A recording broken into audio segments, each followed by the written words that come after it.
First real writing job. What got you started? Was this one of your episodes? Vice versa. In Night Springs. Tonight's episode. The Dream of Dreams. That's by someone else. We join Mr. Jack as he explores the endless dreamscape, only to be brought to a sudden stop by a decidedly mundane situation. Listen, we're gonna have to wait until this night is good and ready. Oh wow, who's that? You don't know him? No? He's the guy dreaming us. Well, not just us. He dreams everything. All of this. Wait, no. I'm the one who's dreaming. I'm asleep. Isn't this my dream? Oh, yeah. Sure. Get real, pal. You're just another dream. I'm a dream. You're a dream. The weirdo in the dinosaur's a dream. The Viking boat looked imposing, almost like a battering ram.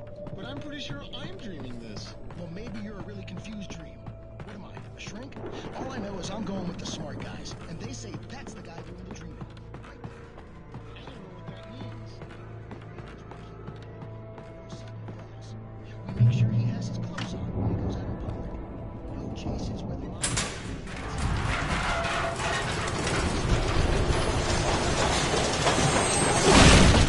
Whoa! Good going, Al!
Those geezers had quite a production going on. Ooh, you know what, Al? If we make it through this alive, I'm gonna start representing them. Yep, sell this stuff online, maybe get a reality show going, release a new single. Good luck with that, pal. Hey, you find us a way out of here, okay? I'm gonna take a closer look at this stuff.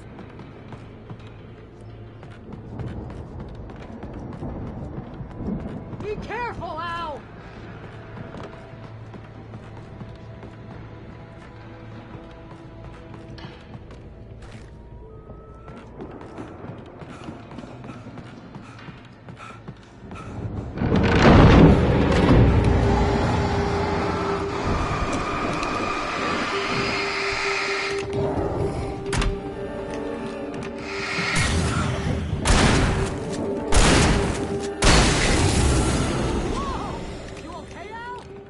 I'm good. Keep your eyes open, okay?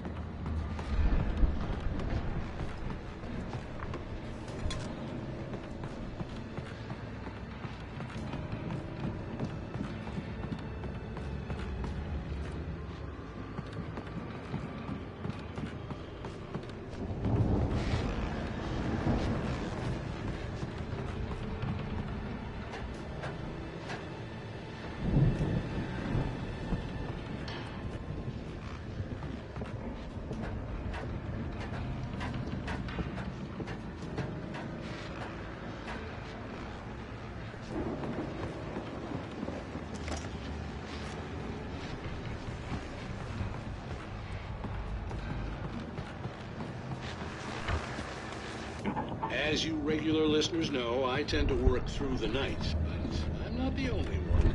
Deputies Mulligan and Thornton are taking a couple of moments off their busy schedule to join me here in the studio. Boys, how busy are you now? Deerfest is almost here, isn't it? I bet that keeps you in business. Pretty busy, yeah. Actually, Pat, we've been real busy with other stuff, which concerns an ongoing investigation. We can't talk about that, Thornton. I wasn't gonna say anything. I was just saying we got, other irons to fry. And how would you compare your workload to last year's? Things have seemed relatively peaceful to me, but people do tend to get a little wild this time of year. Oh, it's wild, Pat. It's pretty wild. There's been all sorts of trouble this year. Vandalism, fighting, public disturbances. A lot of people gone missing, too. Yeah, it's pretty much the usual stuff, Pat. Just, a lot more of it. Now, is it just me, or does Deerfest get wilder every year? People seem to be more drunk, at least, or they start earlier and younger. Oh, it's definitely not just you, Pat, but... Definitely, Pat. Hey, I'm talking here, Thornton. Oh, shoot, I lost my train of thought.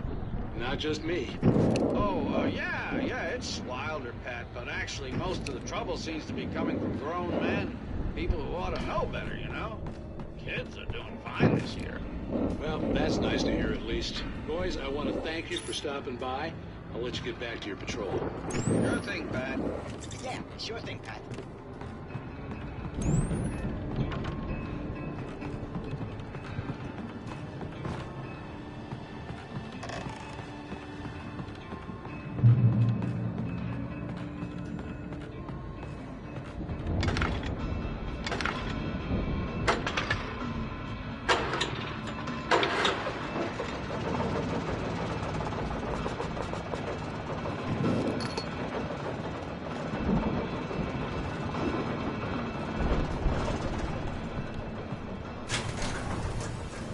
I could see the building that had to be the Andersons' home on the other side of the field. It wasn't far now. I wasn't worried about trusting the ramblings of two burned-out geriatric wrecks. They had the goods.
Al? Is that you out there, buddy? Hey, let's go, man.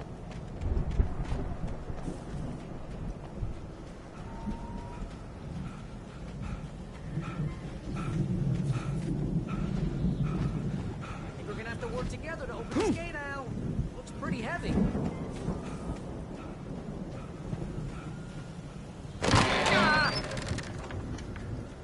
Hey, I think that's the farm on the other side of the field. We're almost there. This farm is a crazy place for crazy people. We should feel right at home then.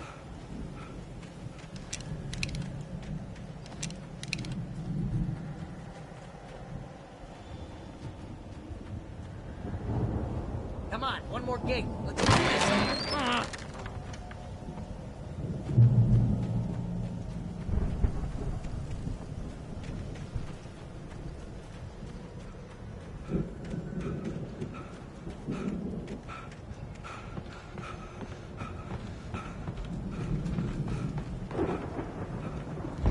Lights are out. Guess we better check the fuse box.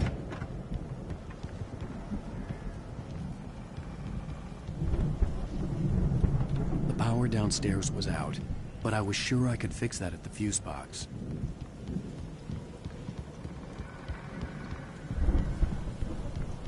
You know, this place looks kind of lived in. I thought the Andersons were on the booby hatch.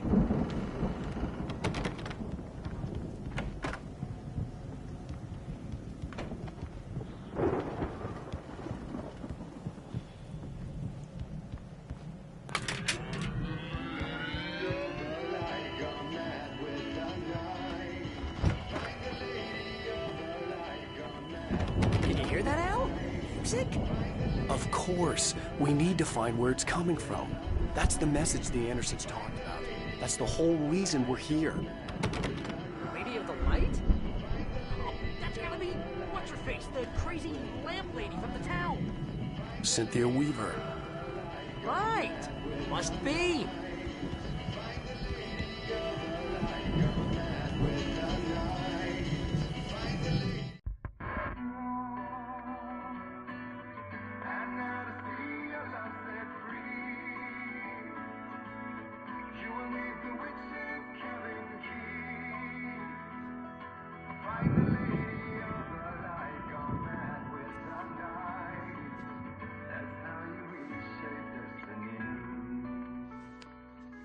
Okay. We need to find Cynthia Weaver. We'll stay here for the night and head back to town as soon as it gets light.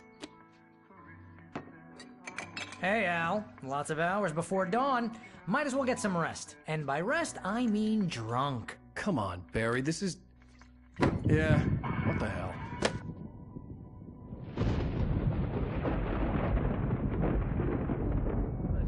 Al, I'm sorry about this. No, seriously, because I know we don't get along, but we're gonna find her, right?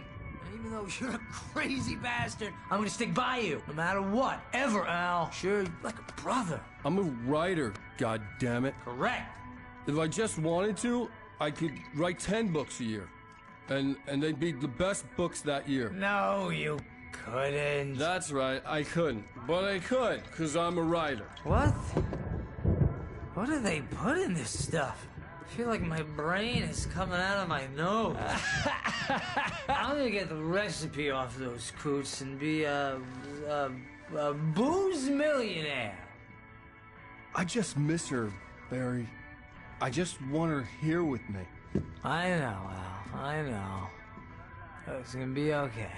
We're gonna make it okay.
I'm coming! It's all right! I'm coming! It was a crazy, drunken dream, and yet it was more than that. It was the truth, a suppressed memory unearthed by the Andersons' moonshine. I was there, an out-of-body observer. This was the night Alice and I had arrived at Bright Falls, the night Alice had disappeared. I had a chance to find out what had happened. I remembered being surprised to see the cabin dark. Alice would have never turned the lights off. Alice? Alice!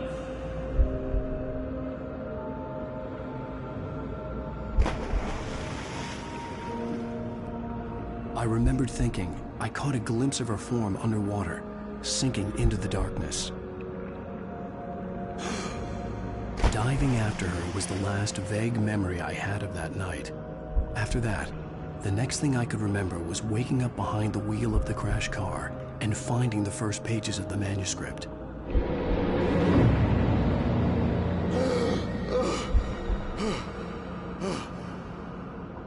I couldn't find her in all that blackness. I must have thought she drowned.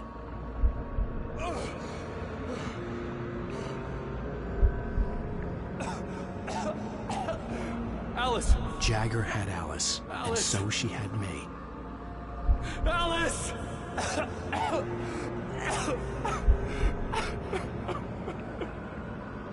I'd been easy prey. Look at the cabin. Is there someone in the window? Alice?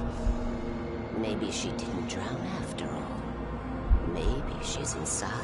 Alice! Yes.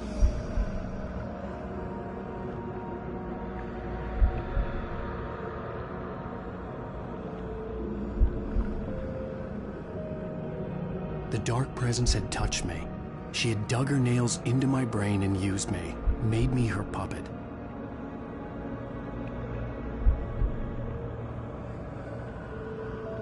She must be here somewhere. Maybe upstairs in the study. Alice! Yes, that's where she is. You can apologize. Alice! You'll laugh at the whole thing together and put it behind you. Alice? She's not here. You were foolish to think so. No, she's dead. She drowned. No, no, no! It's your fault your wife is dead. You are guilty. All she wanted was to help you right. You killed her. Oh, hush. There's still hope. Cauldron Lake is a special place. Here, you have the power to change things. She wanted you to write. I will tell you what to do.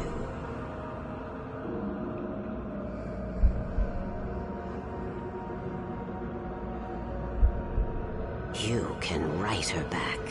The story will come true, and all will be well again. She had Alice, and the manuscript was the ransom for her.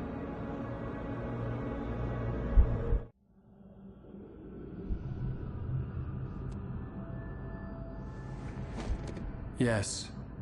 I'll write. I'll fix it. I'll bring her back.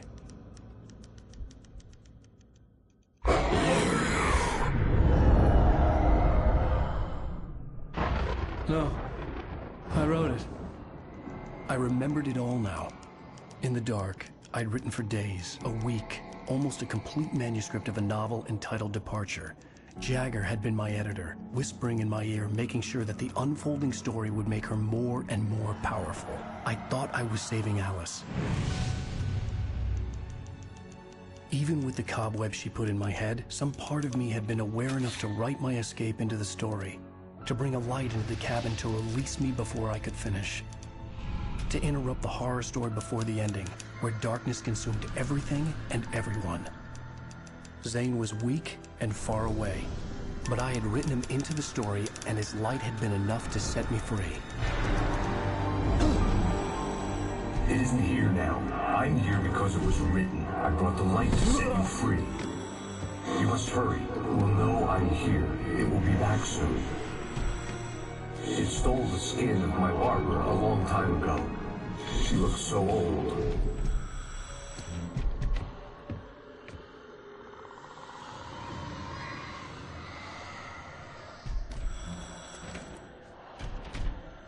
I had woken up, confused and groggy, my mind consumed by darkness and fear. All I could do was to escape.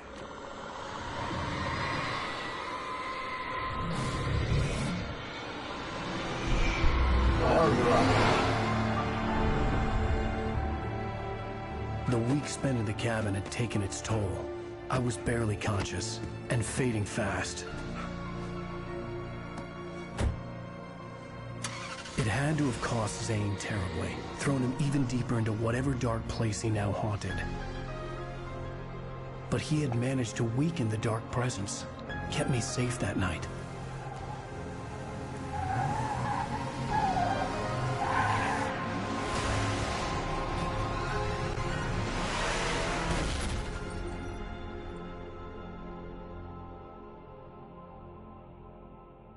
I wrote it. It's my fault. That's right, James Joyce. It's your fault, and you're gonna pay for it.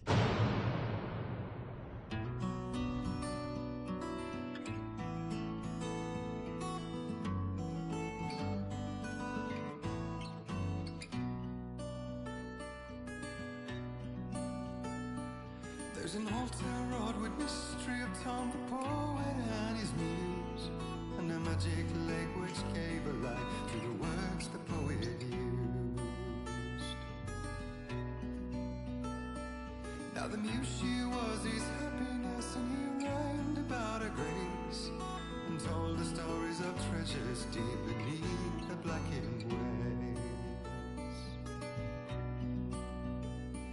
Till in the stillness of wonder, still in its misty crown, the muse she went down to the lake, and in the waves she drowned.